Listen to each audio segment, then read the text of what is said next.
Chapter 26: Population's Effects on Technology and Productivity. But the real and legitimate goal of the sciences is the endowment of human life with new inventions and riches. Francis Bacon. 1. Think there is a world market for about 5 computers. Remark attributed to Thomas J. Watson, chairman of IBM, 1943. Where a calculator on the ENIAC is equipped with 18,000 vacuum tubes and weighs 30 tons, computers in the future may have only 1,000 vacuum tubes and perhaps only weigh 1 tons. Popular Mechanics, 1949. It is your mind that matters economically as much as or more than your mouth or hands. The most important economic effect of population size and growth is the contribution of additional people to our stock of useful knowledge, and this contribution is great enough in the long run to overcome all the costs of population growth. This is a strong statement, but the evidence for it seems very strong.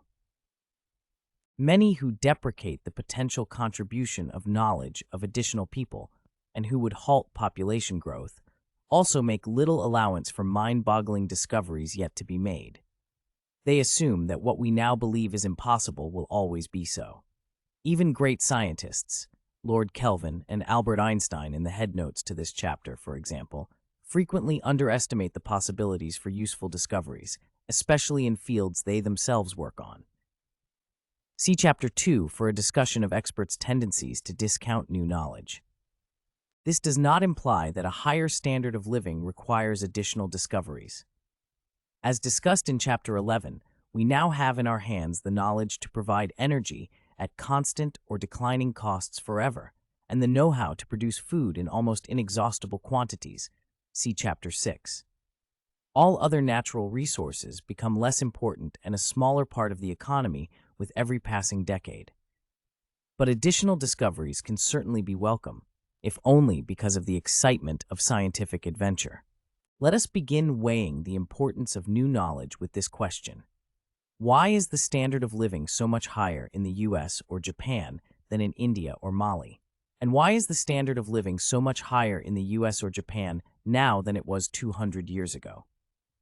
The proximate cause is that the average worker in the US and Japan now produces X times as much in market value of goods and services per day as does the average worker in India or Mali, or as did the average worker in the US or Japan 200 years ago, where X is the ratio of the standard of living now in the US or Japan to the standard in India or Mali now, or in the US or Japan then. Though that answer is almost definitional, it points us to the important next question. Just why does the average worker in the US and Japan now produce so much more? Part of the answer is that she or he has a much larger and better supply of capital equipment to work with, more buildings and tools, and more efficient transportation. But that is only a minor factor. As proof, notice how fast West Germany and Japan were able to regain a high standard of living even after much of their capital was destroyed in World War II. They had some economic help from the US and the benefit of being restrained from spending on the military, but these factors were not crucial. Another part of the difference between then and now, and between rich and poor countries, is due to economies of scope, the straightforward advantages of industry size and market size, which we shall consider in the next chapter. The most important difference between poor then and rich now, however, is that there is a much greater stock of technological know-how available now, which people are educated to learn and use. The technology and the schooling are intertwined. In both the US and India now, unlike the US 200 years ago, the knowledge is available in books in the library, but without schooling, it cannot be adapted to local needs and put to work. The stock of industrial capital is also intertwined with knowledge and with education. The value of many of our capital goods, such as computers and jet airplanes, consists largely of the new knowledge that is built into them. And without educated workers, these chunks of capital could not be operated and hence would be worthless. The importance of technological knowledge emerged in 2 famous studies, one by Robert Solow and the other by Edward F. Denison. Using different methods, each calculated the extent to which the growth of physical capital and of the labor force could account for economic growth in the US, Solow and Denison, and Europe, Denison. Both found that even after capital and labor are allowed for, much of the economic growth, the residual, cannot be explained well by any factor other than an improvement in the level of technological practice, including improved organizational methods. Economies of scope due to larger factory size do not appear to be very important in this context, though in larger and faster-growing industries, the level of technology improves more rapidly than in smaller and slower-growing ones. More about this shortly. Of course, this improvement in productivity does not come for free. Much of it is bought with investments in research and development, R&D. But that does not alter the importance of the gains in technological knowledge. Let's illustrate the growth in technical knowledge and skill with a few examples of its benefits. 1. In Roman times, the world's biggest amphitheaters could seat a few, maybe even a score or two, of thousands of people to watch a sport or entertainment. In 1990, an average of 577 million people watched on television each of the 52 World Cup soccer matches. A total of perhaps 2.7 billion, half the world's population, watched at least one match. Not only was that enjoyable entertainment for a multitude, but for shut-ins and those in a hospital bed, games on television can be a blessed diversion from pain. A miracle I once experienced, for which I am still most grateful. If sports and theater do not excite you, consider music. Instead of at most hundreds or thousands who could listen to a soloist or orchestra a few centuries ago and had to pay high prices, millions and even billions can listen on radio, records, and tape, all at prices that the poorest farmers in the world can now afford. And great performances of the 20th century will continue to be heard in future centuries and millennia, which today's performers appreciate. 2. Not much more than 1 century ago, after more than 50 centuries of recorded history and hundreds of centuries of unrecorded history, for the first time, people had something better than firelight or an oil lamp to break the darkness after dusk. And the absence of electricity continued almost into the second half of the 20th century for substantial portions of the population of even the richest country in the world, much of rural Kentucky, for example. Now, all of us Americans take Edison's gift for granted, and the rest of the world is rapidly being wired up. 3. Less than 2 centuries ago, there appeared the first land transportation that did not depend entirely on animal muscles. Now we complain about the ubiquity of cars. The increased maximum speed of human transportation is shown in Figure 26.1. And the increased capacity to move food rapidly and cheaply is the cause of the extraordinary reduction in famine deaths worldwide, other than those due to stupid and/or murderous governments, see Chapter 5. Whereas in all the centuries of human history until the 1800s, commercial overland movement of foodstuff beyond a few score miles was usually impossible. Canals, then railroads, and now also roads and trucks put foods from every part of the world on your plate every day. 4. Until the past 2 centuries, the richest potentate could not purchase any anesthetic other than alcohol to provide surcease from the hellish pains of medical and dental operations and of diseases such as cancer, nor was there any relief for women in childbirth who wanted another option besides deep breathing. What new invention in the future could match the discovery of anesthetics? Yes, we now regret the abuse of various painkillers due to low price, legal or illegal, but this marks a shift from the economic problem of boosting productivity of physical goods to other challenges for humanity. 5. The increased availability of raw materials, including food and energy, as measured by their prices relative to the price of labor, is detailed in Chapters 1, 5, and 11. Increased production of food per unit of land is detailed in Chapter 6, and productivity in all these activities is likely to increase indefinitely. For example, we read every day of such new processes as bacteria eating dissolved low-quality gold ore and releasing the gold from the dirt, and of plants taking in nuclear waste to speed the disposal problem, Chapter 13. 6. Increased speed of computation is a well-documented story. Typically, in the early 1940s, Nicholas Fatu was the leader of a team at the University of Minnesota on some statistical calculations involving large matrices. He brought about 10 people together in a room, each of whom was given a Monroe-matic desk calculator. These people worked full-time for 10 months in a coordinated way, carrying out the computations and cross-checking each other's results as they went along. About 20 years later, Professor Fatu redid the calculations on an IBM 704 in 20 minutes. Nowadays, Fatu's calculation can be done in a fraction of a second on even a desk computer. The speed of calculation has multiplied by a factor of about 10 every 7 years over these decades, with no limit in sight. Here is an experience of my own. In the early 1970s, I did a simulation of the price behavior of two competing firms. My work required tens of thousands of dollars of computer time, hour after hour in the middle of the night using the university mainframe computer, which required constant attendance by technicians. The printed output was so voluminous that it overflowed an entire small storeroom, and I had nowhere to save it. Now, in the 1990s, Carlos Puig and I have returned to that work, but extended it to 3 firms, which requires much more extensive calculations. The work is done by letting the computer chug along by itself during the night, on an ordinary desk computer that sells for much less the cost of 1 hour of work on the old mainframe. And the entire output can be put onto a few $1 floppy disks and sent by mail in a small envelope. 7. The future gains in productivity that technology has already created are plainly before us. Orbiting space laboratories with conditions of zero gravity already can produce protein crystals that are much larger and provided much better structural data than those grown on Earth under identical conditions. Growing new human tissues and body parts in space also seems feasible, and new possibilities of human gene therapy, as well as genetic transformations of plant and animal life, are reported every day. Among all these gains in our standard of living, only personal services have not been greatly reduced in price by increased productivity, prostitution being the sharpest example, though modern transportation and communication facilitate even this transaction. What is the role of population size and growth in the astonishing advance of human know-how?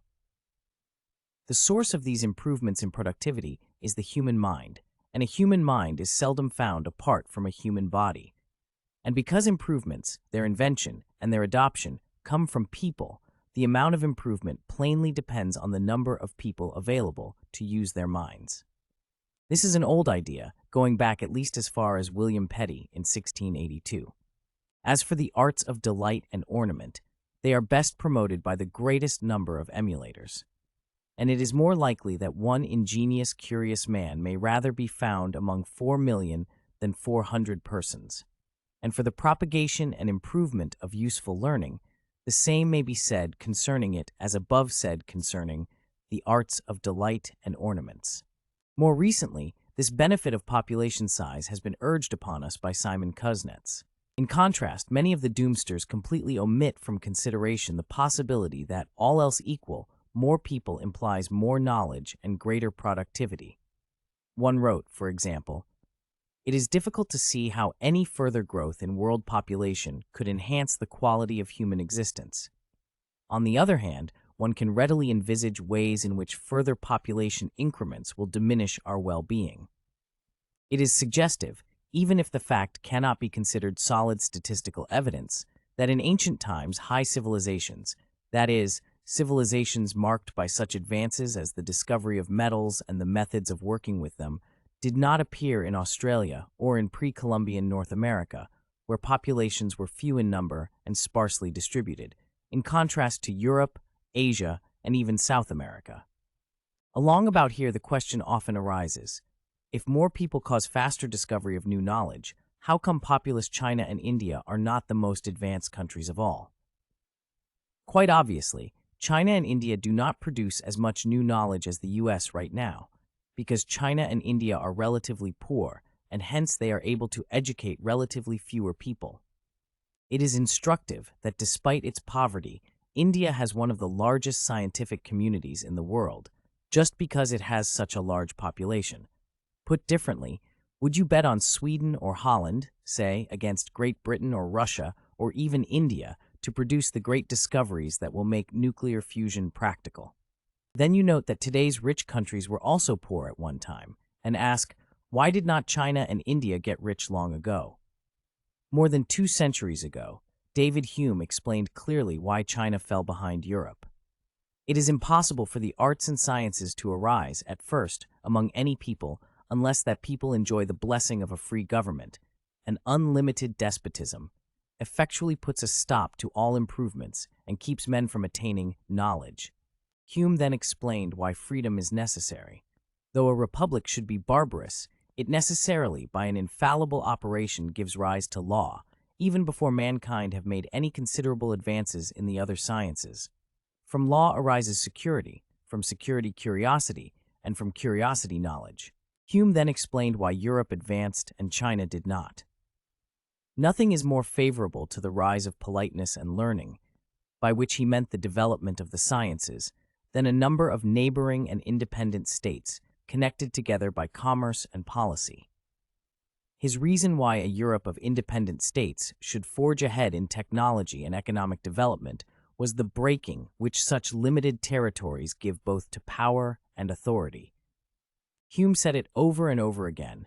The divisions into small states are favorable to learning by stopping the progress of authority as well as that of power. He contrasted the progress in Europe with the lack of it in China, which was one vast empire, speaking one language, governed by one law. This seems to be one natural reason why the sciences have made so slow a progress in that mighty empire. Hume's analysis of this, and all other topics in political economy, made in the 1760s and 1770s, has proven right across the board. In the past decade, economic historians have come to agree that the institutional and cultural nature of societies is crucial. More specifically, the extent to which individuals are free to pursue economic opportunity and the extent to which there is protection for the property they purchase and create for both production and consumption, together with the presence of diversity and competition at all levels, seem to make an enormous difference in the propensity of people to develop and innovate. Shepard B. Clough discussed the importance for the development of civilization, of a social and political organization which will permit individuals to realize their total potential as contributors to civilization. What is implied here is that in a system where social taboos or political restrictions prevent large segments of a culture's population from engaging in types of activity which add most to civilization, the culture cannot attain the highest degree of civilization of which it is capable. Thus, the caste system in India, restrictions on choice of occupation in medieval Europe, and the anti-Semitic laws of Nazi Germany curtailed the civilizing process. This factor seems to be the best explanation of the European miracle, to use Jones's term, in comparison to the recent centuries' histories of India and China, and it seems to explain why Hong Kong and Singapore are doing so well and Africa is doing so poorly right now. That is, the modern explanation of why Europe forged ahead with the Industrial Revolution, but China did not, is exactly as Hume said.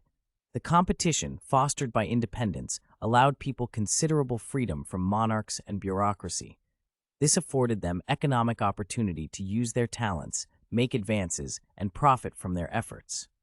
The mode of economic political organization influences the speed of development of new discoveries and new applications at all levels.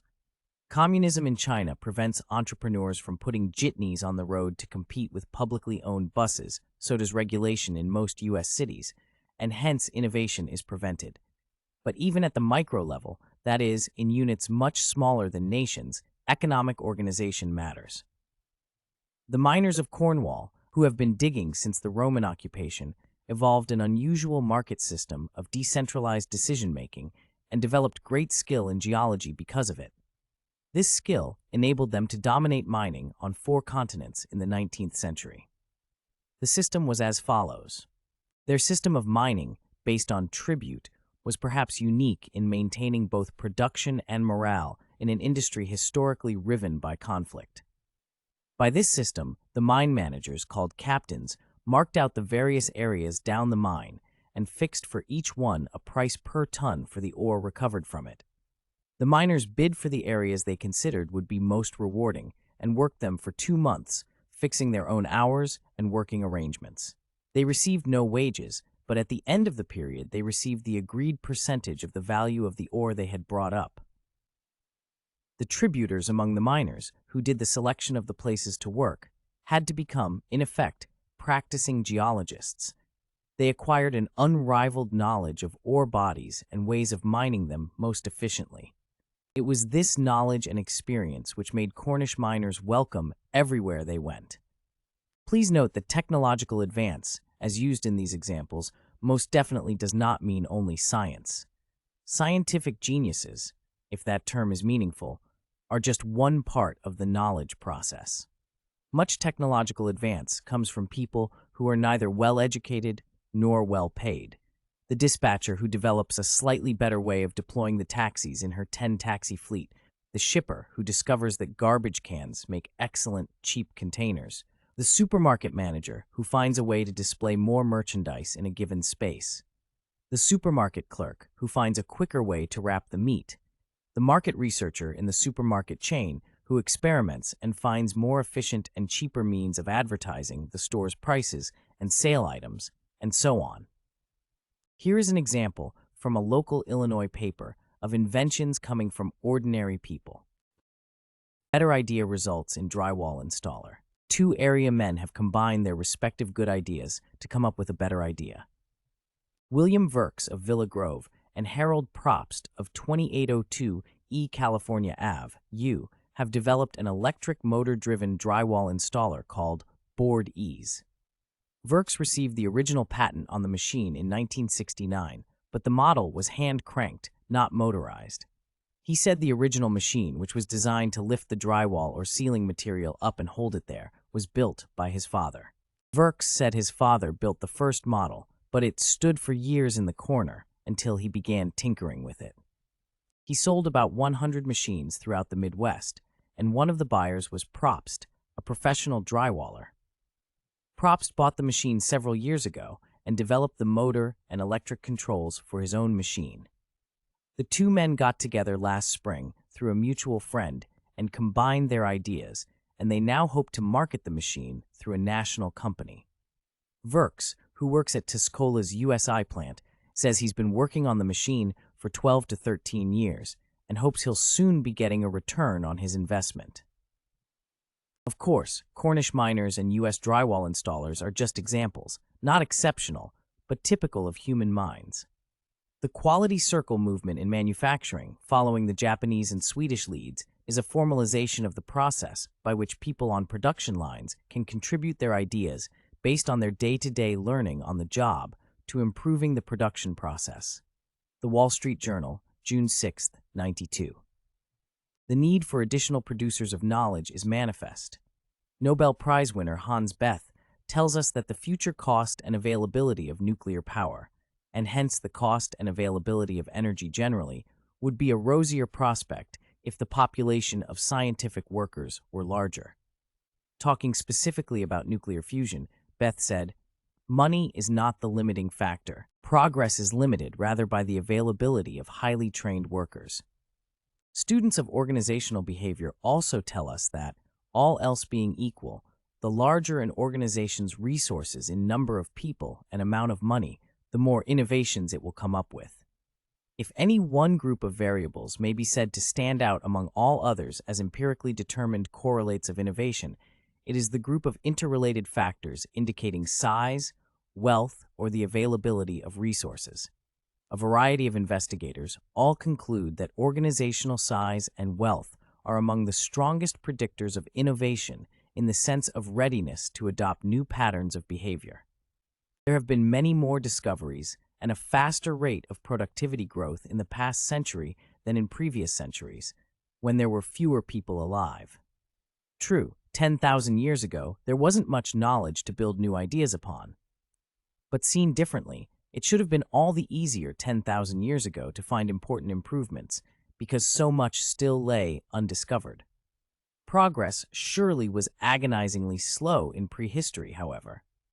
For example, whereas we read of new metal and plastic materials almost every week, it was centuries or millennia between the discovery and use of, say, copper and iron. It makes sense that if there had been a larger population in earlier times, the pace of increase in technological practice would have been faster.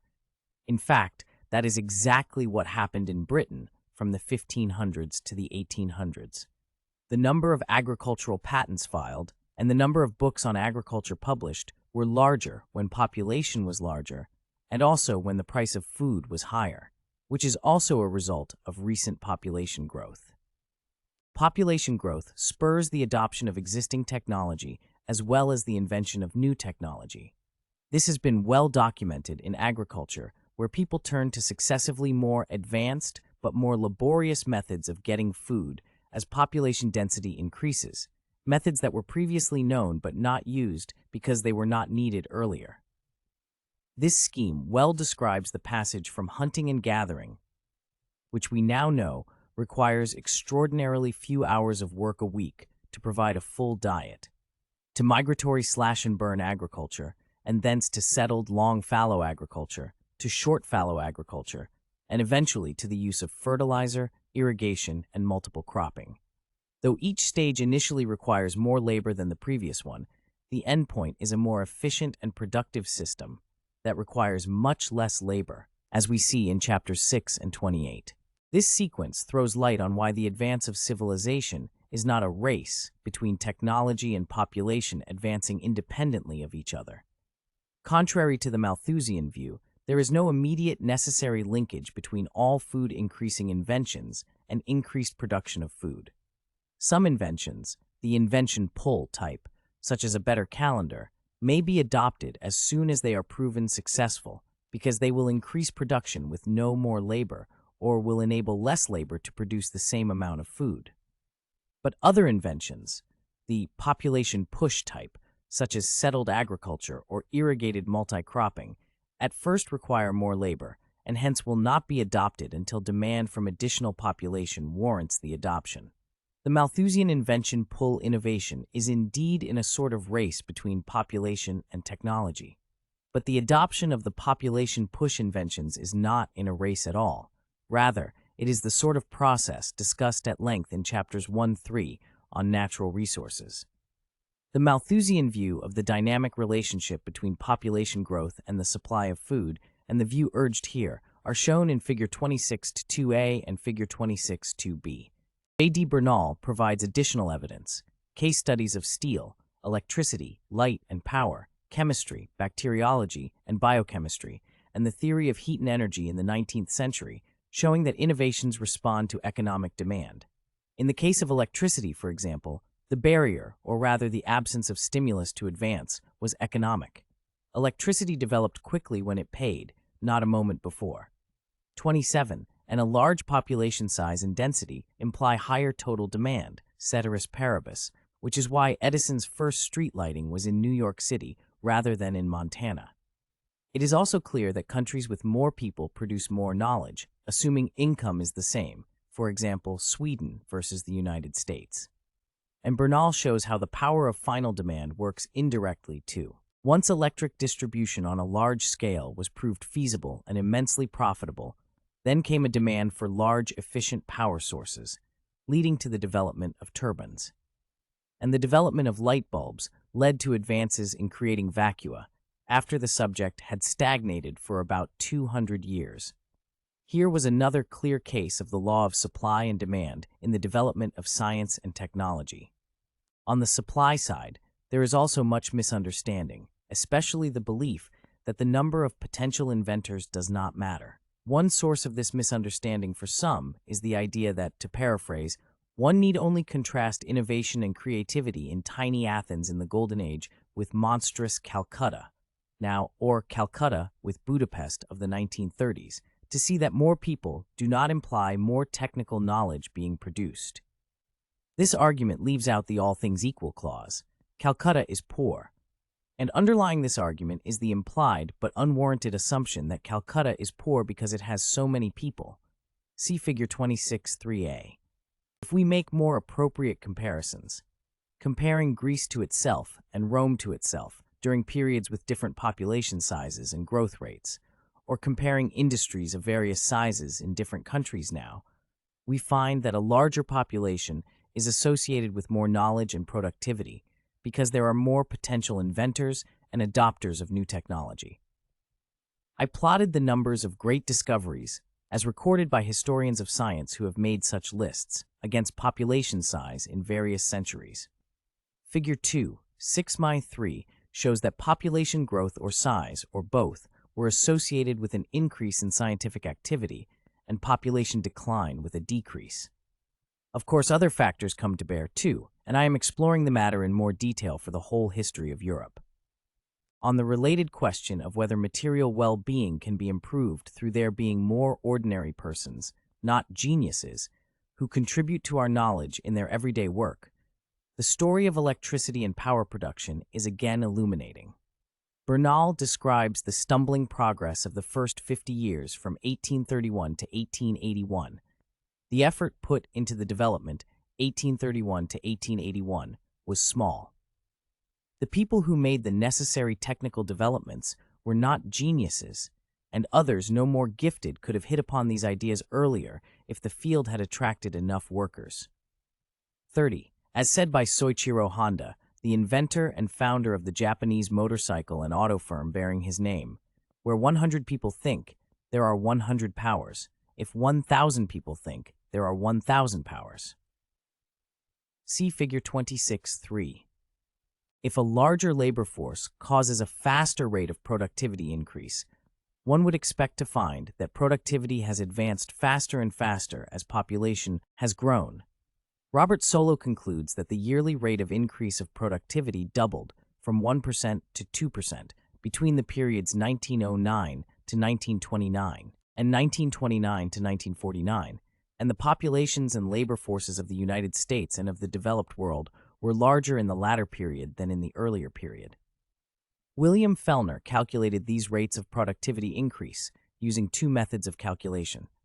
1900 to 1929, 1.8 or 1.5%. 1929 to 1948, 2.3 or 2.0%. 1948-1966, 2.8%, 0.33. These results are consistent with the assumption that productivity increases faster when population is larger, though of course other factors could explain part of the acceleration. Philip Maguire has calculated, however, that the rate of increase in U.S. productivity has been constant for most of the past century, yet productivity necessarily was lower in earlier centuries. Otherwise, extrapolating backward would show us to have been producing nothing at all at some time in the past. And Maguire's analysis shows that the rate of productivity gain has increased over the decades in all the other countries that he has analyzed. Here an important caution is needed. Because of the economic interrelatedness of all modern countries, we should focus on the population and productivity growth of the entire developed world, or indeed the world as a whole, rather than any particular country. One country can to some extent ride on the coattails of the developed world as a whole. This is less likely than is often thought, however, because local research and development is needed to adapt international knowledge to local conditions. For example, high-yielding seeds cannot simply be imported and planted successfully without extensive adaptation to the local sunlight angle, temperature, water, and soil conditions, and so on. So, though our data refer to individual countries or to cross-sections of countries, the unit to which our discussion applies best is the developed world as a whole. But is it certain that the recent acceleration of productivity would not have occurred if population had been smaller? The connections between numbers of scientists, inventors, and ideas, and the adoption and use of new discoveries are difficult to delineate clearly. But the links needed to confirm this effect seem very obvious and strong. For example, the data show clearly that the bigger the population of a country, the greater the number of scientists and the larger the amount of scientific knowledge produced. More specifically, as seen in Figure 26-4, scientific output is proportional to population size in countries at the same level of income.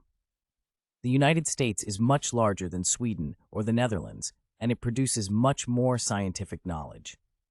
Sweden and Holland benefit from the larger U.S. population because they import much more knowledge from the United States than the United States imports from Sweden and Holland. This can be seen in the references used in Swedish, Dutch, and U.S. scientific writings, and in the number of patented processes licensed from each other. Additional evidence that more people cause a faster rate of technological advance comes from comparisons of productivity gains in various industries. This evidence is quite compelling, in my judgment. We observe that a given industry grows faster in some countries than in other countries, or than other industries in the same country. Comparisons of faster-growing and slower-growing industries show that in the faster-growing industries, the rate of increase of productivity and technological practice is highest. This indicates that faster population growth, which causes faster-growing industries, leads to faster growth of productivity. We shall examine this in more detail in the next section. But once more, the caution.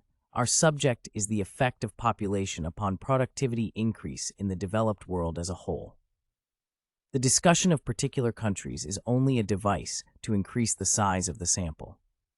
Formal economic theory has now been developed to link these fundamental ideas with classical economics and help explain why a larger population, by way of a larger labor force, leads to faster economic growth because of the faster growth of knowledge.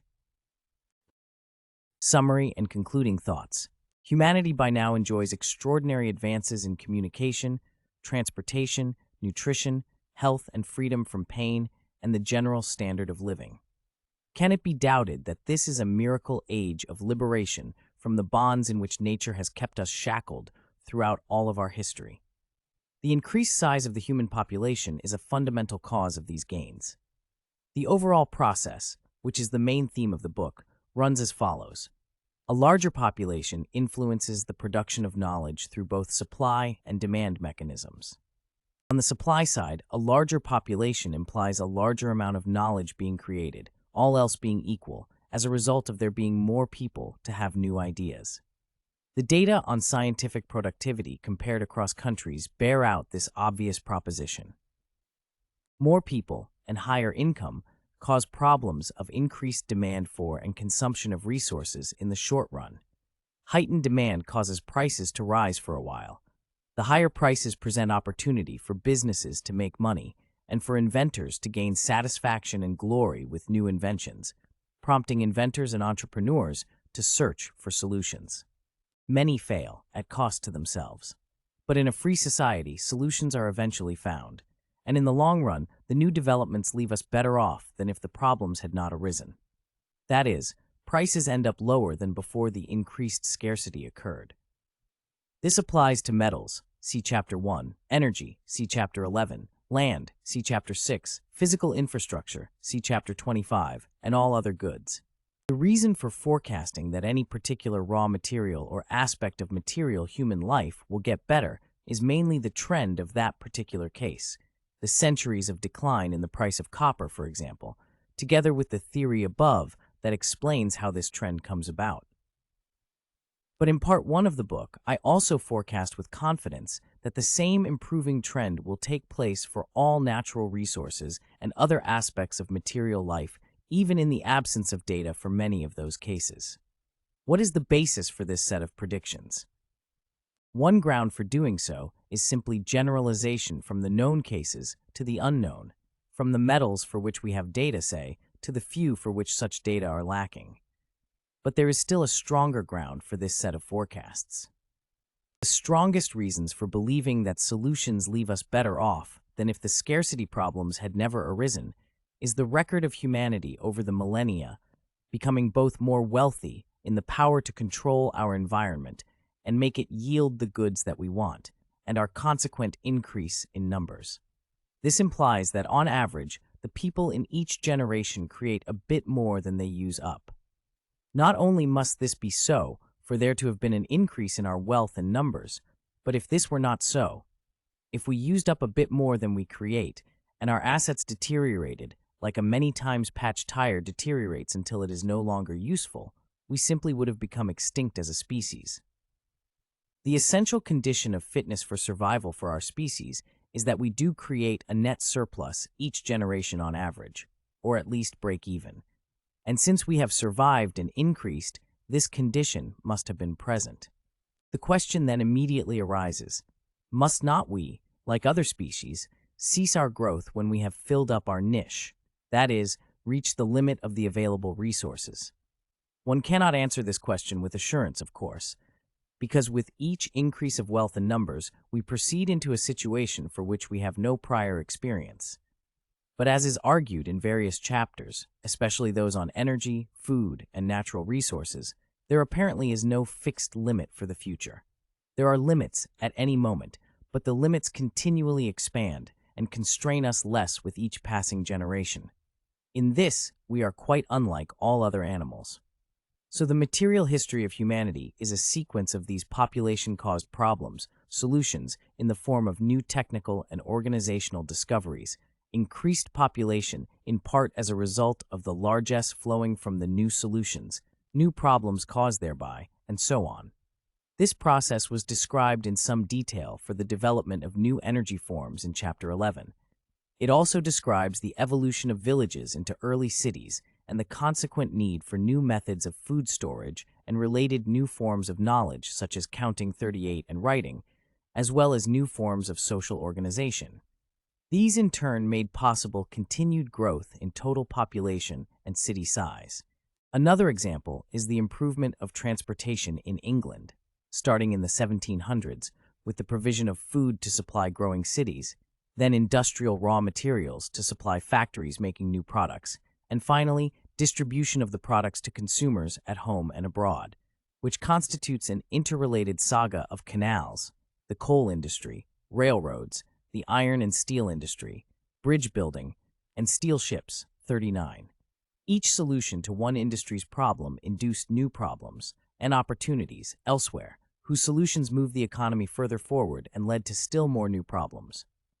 For a single example, hills are a major obstacle to canals. Putting barges on cradles that traveled on iron rails up and down an inclined slope enabled canals to avoid expensive and slow sets of locks. Let us end this chapter by repeating an earlier quotation. It is impossible for the arts and sciences to arise at first among any people unless that people enjoy the blessing of free government. Afternote: on the importance and origins of productive knowledge. In 1948, John Bardeen, Walter Brattain, and William Shockley invented the transistor. If a person or a corporation were able to collect the money value of that invention in just a single year now, the net value of the goods made with that invention, a calculation that involves the cost and value of similar products that would have been made with technology that does not utilize the transistor, is greater than the value of all the 2 billion ounces of gold that now exist in the world, worth now perhaps 1,000 billion, $1996. Furthermore, the salary of Bardeen in the last year before he retired in the mid-1970s was $46,500, and in the year when the transistor was invented, he earned much, much less. The difference between what society pays people like Bardeen, Shockley, and Brattain, and the benefit we get from such people, is a measure of the gain to the rest of us in our standard of living due to the advance in knowledge caused by the growth in population those inventors represent. This example should give some perspective to the rest of this afternote. The main contribution that additional persons make to society is the new knowledge of all kinds: scientific, organizational, and everyday knowledge, such as how to high jump better, that they create and leave behind them. And to repeat an earlier statement, these gains are the result not only of geniuses, but of a great number of workaday ingenious people. Understanding the processes underlying the creation and utilization of productive knowledge helps one understand the effect of population growth upon economic growth in the industrialized world. And as we have seen, size of population is interwoven with the creation of knowledge on both the supply side, supply of goods through the supply of knowledge, and on the demand side, demand for industrial goods, extractive products, services, and total output. Hence, we now discuss the nature of the process of knowledge creation. This section involves a bit more economic theory than does the rest of the book, which is why it comes after the chapter. It is labeled an afternote instead of an appendix, because people seldom read appendices unless their need to do so is desperate. And this section should be read by anyone with a serious desire to understand the effects of population growth. The main difficulty in the economics of knowledge creation is assessing the benefits from advances in knowledge external to the producer of knowledge. That is, the difference between the producer's private benefits from the creation of knowledge and the benefits to the economy and society as a whole. It is this positive externality that distinguishes the creation of knowledge capital from investment in physical capital. The benefits of knowledge are not fully exploited by its creators, even if the knowledge is created as an investment whose profit is realized. Advances in knowledge spill over from the individual creator to other individuals, from the firm that invests in creating new knowledge to other firms, and from one generation to another. And the firm that creates knowledge seldom is able to elicit from consumers all the value of the new knowledge to consumers. Of course, the spillover phenomenon can also interfere with knowledge creation, because the smaller the benefits and the greater the costs to the inventor, the less likely is the inventor, or the firm, to invest in the knowledge. Before going further, we must distinguish between two types of knowledge: spontaneous knowledge and incentive-responsive knowledge. Spontaneous knowledge. It is obvious that not all knowledge creation is influenced by short-term or even long-term economic incentives. That is, economic forces do not account for all new inventions, even technical inventions. Much basic knowledge is created in universities and only distantly influenced by economic needs and priorities. As Friedrich Hayek puts it, man has been impelled to scientific inquiry by wonder and by need. Of these, wonder has been incomparably more fertile. But Hayek does go on to note that where we wonder, we have already a question to ask. The needs of the community, interpreted in the widest sense, often raise questions in thinkers' minds. Other knowledge is created with the aim of boosting efficiency, but yet is uninfluenced by any profit calculations, and is produced without explicit expenditure for R&D. This is the sort of improvement in production, marketing, financing, or other aspect of a business that might arise from an idea of an executive about how to operate more efficiently. For example, Alfred Sloan's idea of decentralizing General Motors, or the idea of using cut-down old detergent boxes as magazine storage units, or a host of developments by ingenious farmers. Additional people increase the stock of this sort of knowledge simply by there being more minds to become curious about some aspect of the world about them, and inventing new ways to understand and change it. Incentive-responsive knowledge. Some incentive-responsive knowledge is produced in universities, and much comes out of R&D programs in industry. Applied knowledge and technical progress also arise out of casual on-the-job discovery by workers of all kinds at all levels, in response to an opportunity to make an enterprise more efficient and more profitable. Additional people increase the growth of this sort of knowledge not only by supplying a larger number of inventive minds, but also by increasing the demand for goods and hence increasing the incentive for people to produce new solutions to problems. The beneficiaries of gains in knowledge, the economy as a whole.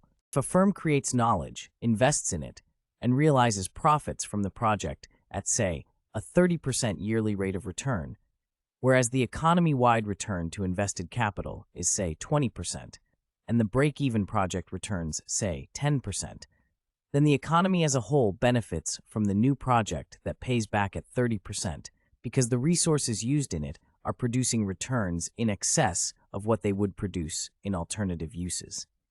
True, the profit goes to the firm, at least at first. But the owners of the firm are part of the economy, and if they are made better off ceteris paribus, then the society is made better off. If everyone owned a firm in such circumstances, then everyone would be made better off by such profits, even though the profits are private. Furthermore, the benefits from a high-return project that utilizes resources productively go to many other parties in addition to the owners of the firm, to employees as job creation, and higher wages to suppliers, and to the fisc as taxes. So again, even without externalities in the form of knowledge, a high-yielding knowledge project is good for society. The example of the inventors of the transistor and its value to society was given at the start of this section as an indication of the magnitude of the externalities from knowledge. We can extend the illustration a bit. The present value of all the gold that humanity has accumulated since the beginning of time is equal to the income of perhaps one-fifth of the U.S. workforce in just 1 year, and the cause of that income being as large as it is, rather than the mere pittance it would be if the same number of people still worked at a primitive economic level, is the accumulation of knowledge by people who have gone before us, and which we do not pay them for. It is an externality they bestowed upon us.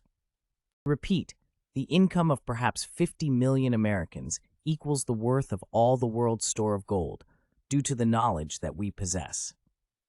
In earlier centuries, the stock of gold would have been worth the incomes of many more people.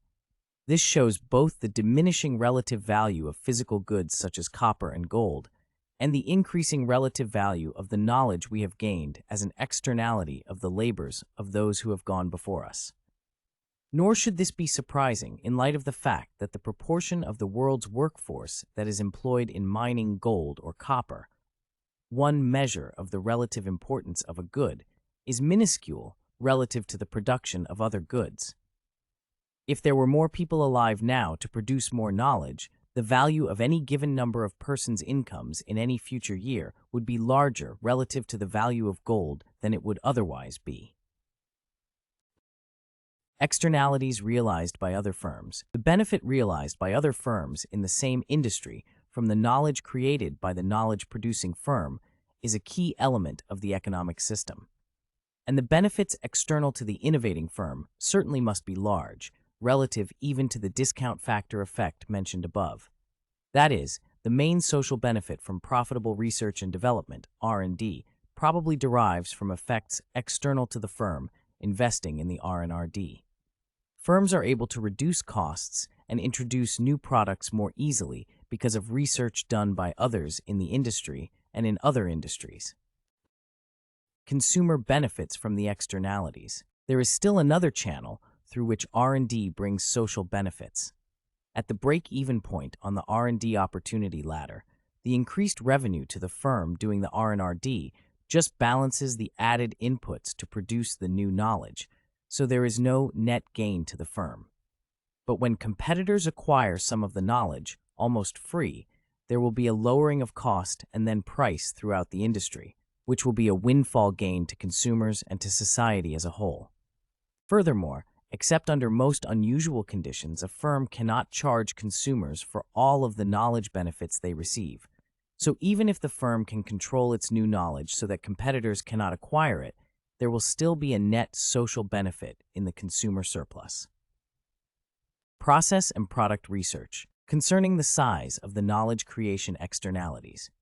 Given that year-to-year growth in per-worker output, as recorded in the national income accounts, is something less than 3% per year in most years in most countries, and given that a sizable proportion of this growth is accounted for by inputs of labor and capital, just how sizable depends upon the researcher and upon how you classify inputs, you may wonder how much residual there really is that might show the effect of increases in technical progress. But our national income accounts do not directly show the benefits of that very large part of knowledge creation represented by new and improved products. If a pharmaceutical firm introduces a new drug that allows people to leave mental hospitals quickly, thereby saving large sums of money and improving health and life enjoyment, the first impact on the economy is a reduction in GNP, because some hospital workers will be out of work until they find new jobs.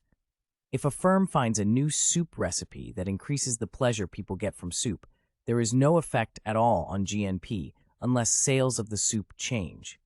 If a firm invents a contraceptive that is more reliable and pleasant than existing products, there is no effect on GNP unless total expenditures on contraceptives change. And if the price of the new product is the same as the price of old products per unit of use, there will be no change in GNP. Yet such new and improved products constitute a large part of the increase in economic welfare from year to year, accounting for increases in life expectancy, physical appearance, sense of well-being, range of activities available to us, and so on. The proportion of R&D expenditures on new products is very large relative to the proportion that goes into new processes. In a survey of industrial firms, percent said that their main object in R&D is to develop new products, and another 41% said they concentrated on improving existing products, a total of 86% for product research, compared with 14% whose R&D aims at finding new processes to be used in manufacturing.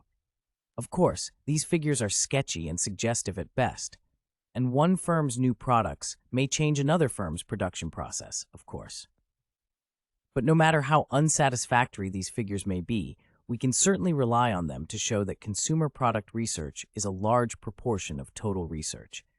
This implies much more impact on consumer welfare by R&D than is shown in any audit of GNP. Government-supported R&D is another important category of knowledge production that contributes to technical progress. But it is exceedingly difficult to make a reasonable guess about how much of the government's total expenditure on knowledge creation affects productivity. Probably we wish to exclude weapons research, though it brings some byproduct knowledge that contributes to productivity. And probably we wish to exclude pure or basic research, though it influences technical progress in a variety of ways. Agricultural research is the best example of the relevant sort of government-supported research. An interesting estimate of at least 700% per year. Return on investment in hybrid corn research was arrived at by Zvi. Can we be sure that knowledge will solve our problems? Perhaps it is useful to reflect as follows. If the past 200 years brought a great deal of new knowledge relative to all the centuries before that time, and if the past 100 or even 50 years brought forth more than the preceding 100 years, and the past 25 years brought forth much knowledge compared to the previous quarter century, a sequence of an increasing rate of knowledge creation, it would seem, why should one believe that the next century or millennium or 7 billion years will not bring forth knowledge that will greatly enhance human life? To do so is to reject all of human experience.